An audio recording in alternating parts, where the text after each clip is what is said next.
Dr. Pittaway, are you seeing children in your practice? Yes, absolutely, Helmut. We love children. Everybody has them. I have them. They have teeth, and it's definitely important to get children into the office at an early age to prevent problems, for one, and two, to teach them that it's not such a bad thing to go to the dentist. They're not so scared as they used to be. Mostly doesn't hurt at all, and the health benefits long-term from preventing dental disease and teaching the children how to take care of themselves is always worth it. And I'm always very proud of my parents who bring their children in on a regular basis and take good care of them. And we like kids. We have a big toy box for them, and we're not too mean. Tell me, when should a mom or a dad, for that much, start bringing the kid in? At what age? Well, Helmut, that's a good question. A lot of children don't come to see us till they're 2.5 because, well, that's when they have teeth. It's pretty hard to do any treatment on a child any younger than that.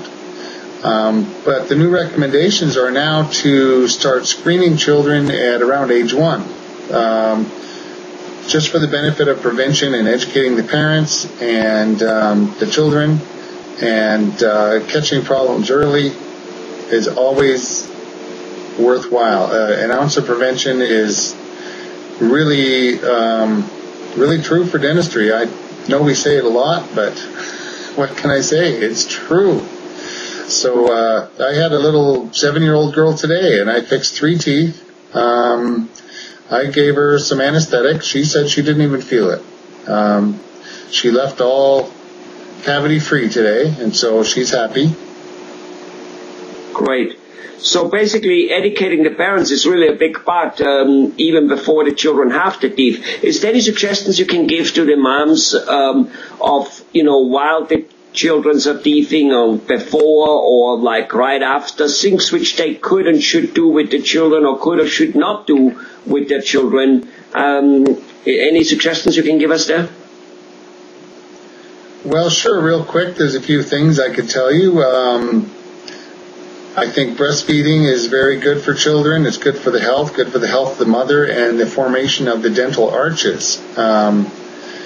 Whereas thumb sucking might not be so good. It tends to deform the dental arches. The other thing is never put your child to bed with a bottle that has anything in it other than maybe water.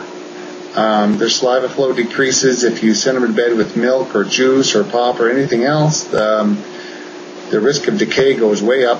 A lot more problems there. I used to see some very bad teeth because of that.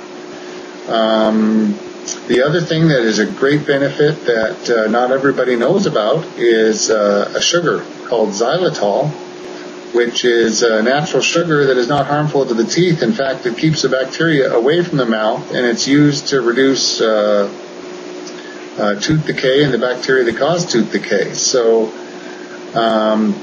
it's recommended that expectant or new mothers use xylitol gum to keep their mouths cleaner and less bacteria in them.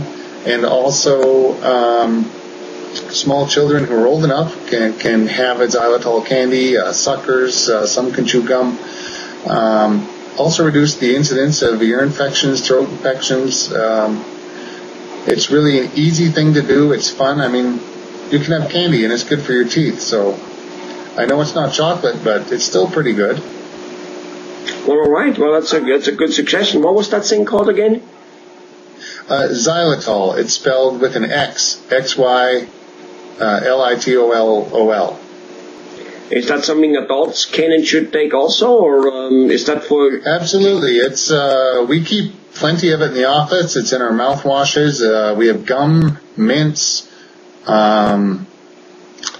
It comes in a lot of forms. You can get it in your health food store, and it's a wonderful sweetener for candies that can be used to decrease the risk of decay up to 80% in some studies. Wow. Is it a sweet? That's a lot.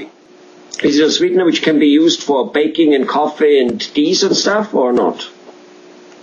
Well, it can be substituted for sugar, but not in every instance. It doesn't behave the same as sugar for cooking.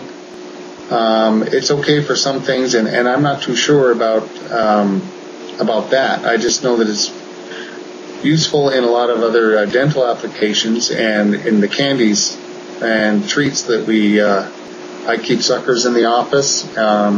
You can put xylitol in your coffee if you want to. It's also used in Europe a lot for the diabetics because it has a lower glycemic index. It's not as much sugar. It doesn't affect your body the same way as the other sugars. Well, great. Well, anyway, kids probably would love that. So you're seeing children, and I think we got the idea they should go to a dentist around, a couple of years old, and maybe the mom even before, to get educated of what could and should be done with the child, and not to let the child sleep with milk in a milk bottle and that type of stuff, and maybe use this particular sugar, which I cannot pronounce the name.